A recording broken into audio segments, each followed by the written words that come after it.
Of course, generally, Dominicans like cricket, so we have allocated some funds under the Ministry of Sports to further upgrade these areas, Mr. Speaker. Mr. Speaker, we continue our development at Benjamin's Park. We have developed an indoor cricketing facility where you can play cricket 24/7. We have completed the laying of concrete for the outdoor basketball courts, Mr. Speaker.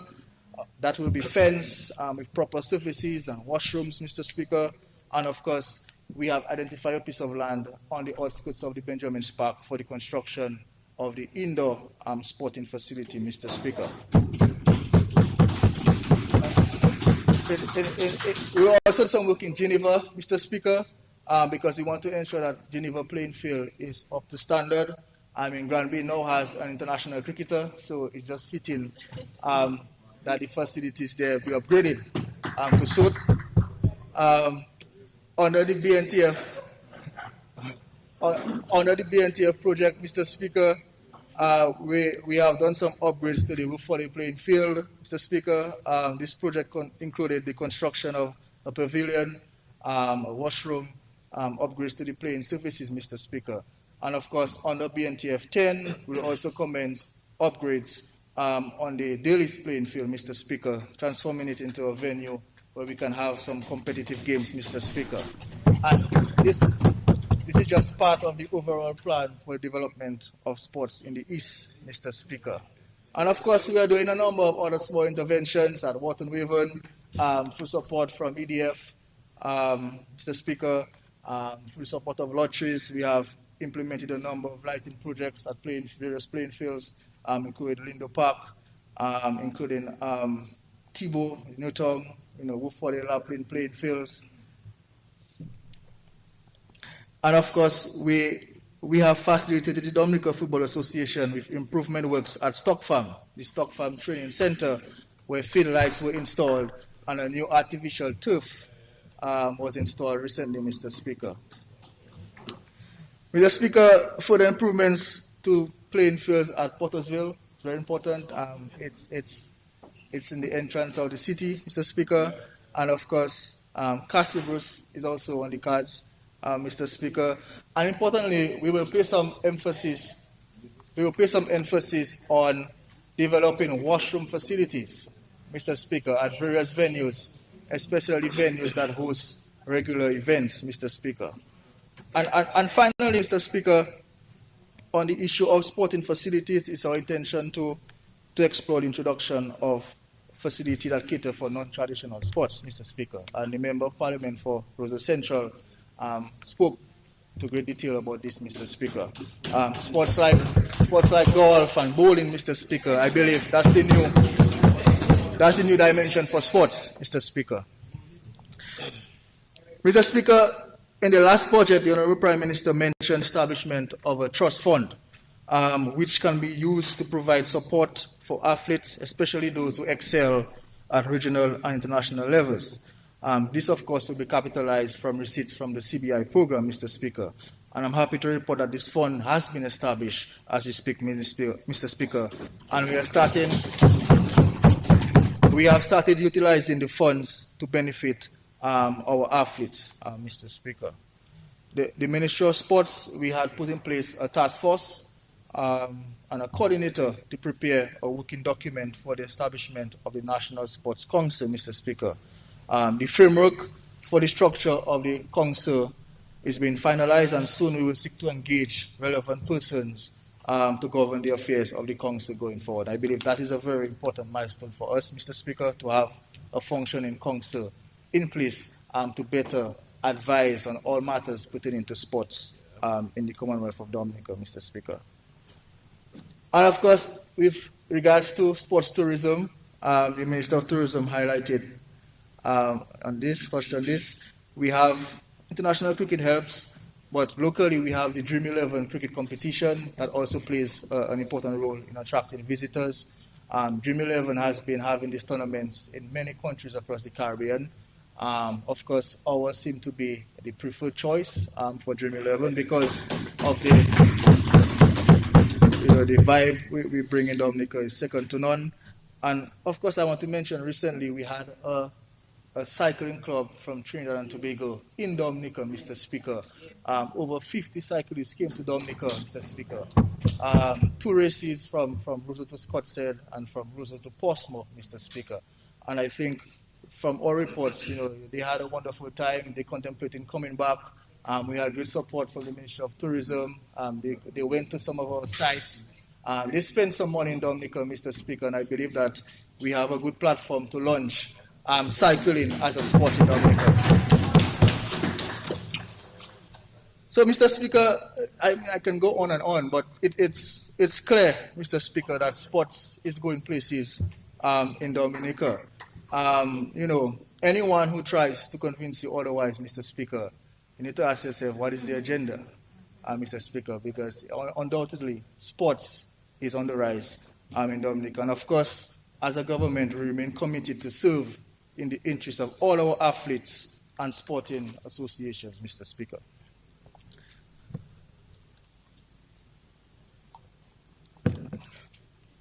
Mr. Speaker, as I said earlier, this government has made it its duty to target investments that empower young people.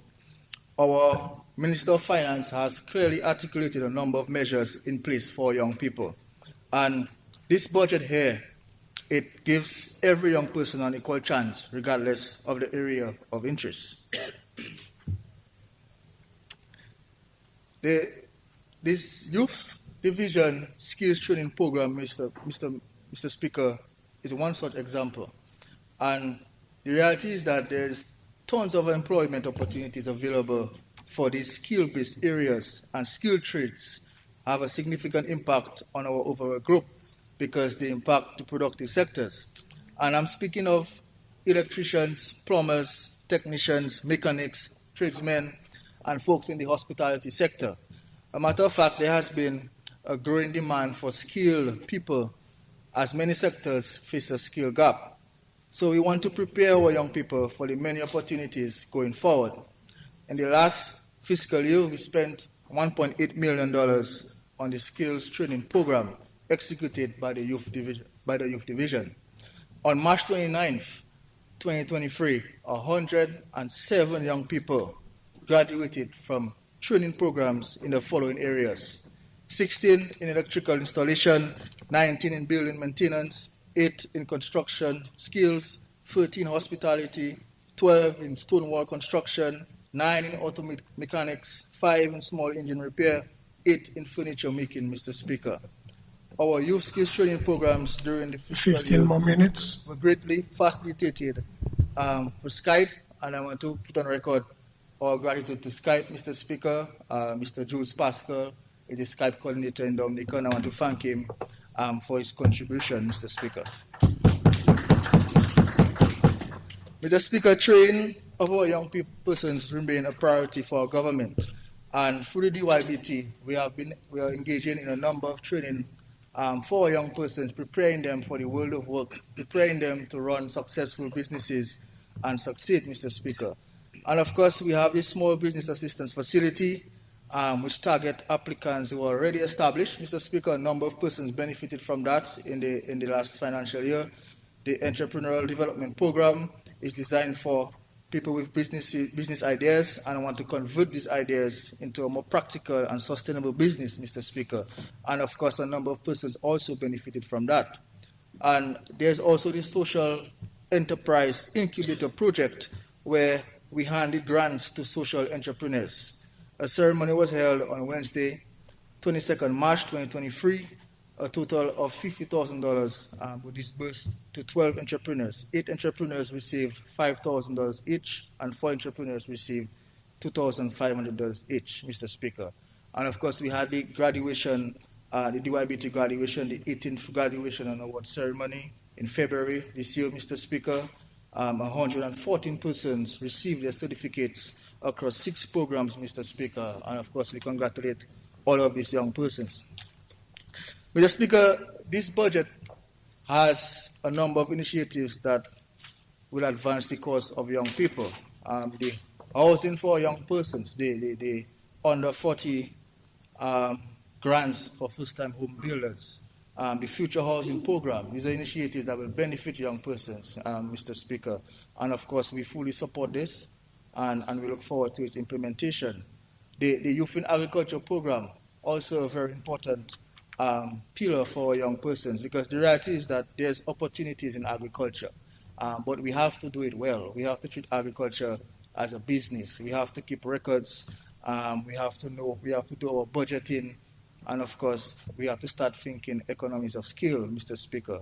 The demand for agricultural produce will always be there, so it's up to us as young persons to apply the correct practices to ensure that we benefit from the sector, Mr. Speaker. Mr. Speaker, it is remiss of me not to mention the NEP. Myself being a past intern, Mr. Speaker. I was an intern for 2 years, Mr. Speaker, in the public sector. So the fruits of the program is there, Mr. Speaker. The intention is to graduate persons from the program into full-time positions, Mr. Speaker. So it's having a serious positive impact on Dominica, and of course, it's not only limited to the beautification aspect. There's also interns in the public sector. There's also interns in a public-private partnership, Mr. Speaker. So allocations were made for the continuation of the NEP, so they can rest assured that they are covered, Mr. Speaker, in this budget. Of course, small business, the Prime Minister mentioned, we are a small business government, and that again is manifested in the budget, Mr. Speaker, with allocations for various components of small business. Those involved in juice production. I'm happy to see this, Mr. Speaker. And of course, the Small Business Development Program will continue. And of course, we look forward to that. Mr. Speaker, I want to take some time to commend the staff of the ministry for the hard work over the last year. I believe this year was the year they worked the hardest. To my wonderful colleague Minister, Minister Roberts, who leads the ministry well, with passion. Thank you, Minister Roberts. Hats off to our Permanent Secretary, Mr. Blackmore, and the admin staff of the ministry for the hard work. Ms. Abraham played an instrumental role in our ministry. She is now retired, and I take the opportunity to say thank you, Ms. Abraham. To our sports coordinator and his sports officers, they continue to implement a number of initiatives, and sometimes I feel they don't get as much recognition as they should, because it's a lot of stuff going on at the sports division in terms of our young athletes. Of course, thank you to them, the various sporting associations who have excelled in the last year. Well done. The Youth Development Division, Mr. Roach, Paul, and the staff, I want to say well done to them. The coordinator and staff of the DYBT, Mr. Honorable Roll, thank you, sir. The National Youth Council, who recently got inaugurated. Congratulations again to the new executive led by President Landa. The passion among the new executive is tremendous, and I'm sure that the NYC will advance many initiatives in favor of young people across Dominica. As a ministry, we look forward to working with the NYC to pursue some initiatives. And finally, Mr. Speaker, I would like to put on record my sincere gratitude to my parent, Mr. Speaker.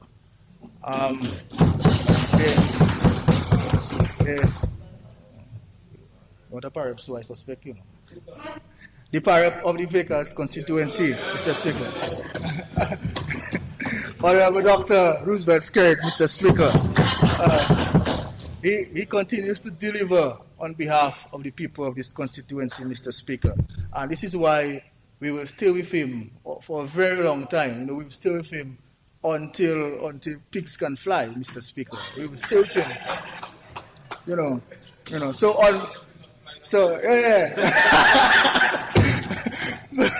So on behalf of our constituency groups, our LYU, or LWO, or party groups, our association, on behalf of the farmers, the elderly, the young people, our NEP, on behalf of all of us in the Vickers constituency, Mr. Speaker, the most wonderful constituency, I want to say thank you to Dr. Roosevelt Skerrit for your hard work and your dedication and your commitment over the years, and we look forward to staying with you until pigs fly.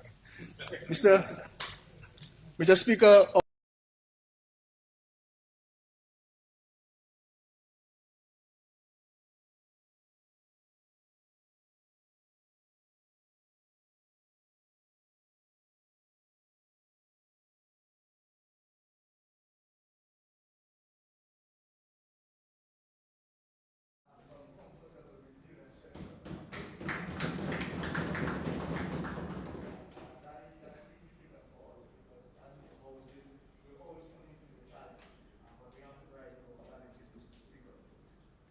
our early childhood facility is being developed in Vegas, and our children's playground in Penville and Vegas is at an advanced stage. That's important, so our children have a safe place to play and have fun and swim, Mr. Speaker. There are many places in the world children have places to play. So we want to set the right in Vegas to see our children can have a nice place to play. Our hard court in Penville is on board, Mr. Speaker. We have some pictures. We have a nice bar, some places to sit. We have washrooms, we have lights, Wi-Fi, Mr. Speaker. So we are making progress on that, Mr. Speaker. Sure. We will restore the lights on the Vegas playing field, Mr. Speaker. I think that's important. Just recently we had some cricket matches, softball matches in Vegas, Mr. Speaker.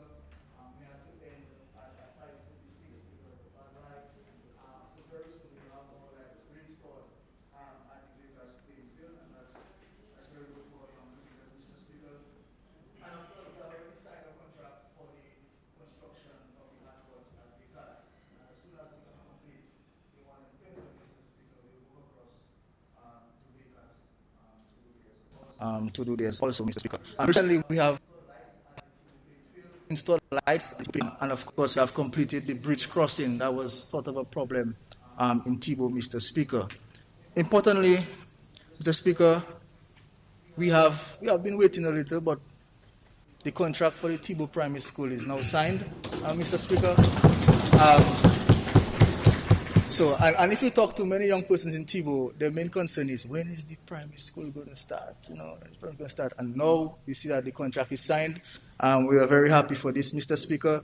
Our digital hubs are complete at Vegas and, of course, at Tebow. And we will have some wonderful programs for young persons there. And, of course, our social programs, our Yes We Care, our NEP, the 65 and over allowance continues, Mr. Speaker. And we continue to generate opportunities for young persons. I can recall over the last 12 months or so the number of young persons that we have facilitated for employment in the Vegas constituency. Young men on the port, in the fire service, in the police service, Mr. Speaker, in the teaching service, Mr. Speaker. A number of young persons we have engaged through employment, Mr. Speaker, and that plays an important role in our advancement, Mr. Speaker. Of course, we continue to support the elderly, and of course, we will move to have an exercise program starting very soon, where we just bring the community on the playing field and just do some exercise, Mr. Speaker. That's important for not just to keep fit, but for your overall health and well-being, Mr. Speaker, and that is what we want to do going forward, Mr. Speaker. So, Mr. Speaker, the commitment and dedication exhibited by our parent, Honorable Roosevelt Skerrit, is remarkable, and we're extremely appreciative for all what he continues to do, Mr. Speaker. I want to close by saying that this government's vision for youth advancement is second to none. Young people in this country have a perfect opportunity to empower themselves through the initiatives of this government. But we have to find out what is there for us. We have to take the time and apply. We have to grab the opportunities and make the best of them to improve on our circumstances. With this budget, Mr. Speaker, the future is bright for the youth. Yes, there will be challenges, Mr. Speaker, as is the case everywhere. But we have to work together to implement solutions for these challenges. And in the end, we all will succeed and prosper as a people. I urge all of us to play our part in our national reset. I can assure you that this process will be of benefit to not just us, but future generations, so that all play a part, Mr. Speaker. With these few words, I reaffirm my support to this budget estimate as presented by the Minister of Finance.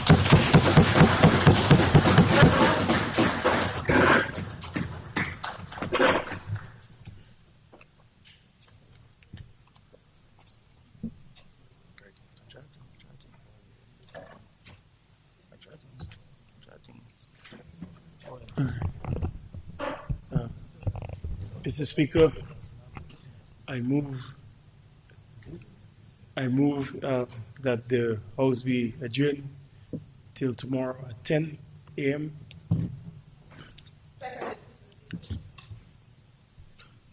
It has been moved and seconded that August 31st, yeah. First August, yes. It has been moved and seconded that the House be adjourned to August 1st, 2023 at 10 a.m. Those in favor? Those against? The ayes have it. House stand adjourned until August 1st, 2023 at 10 a.m.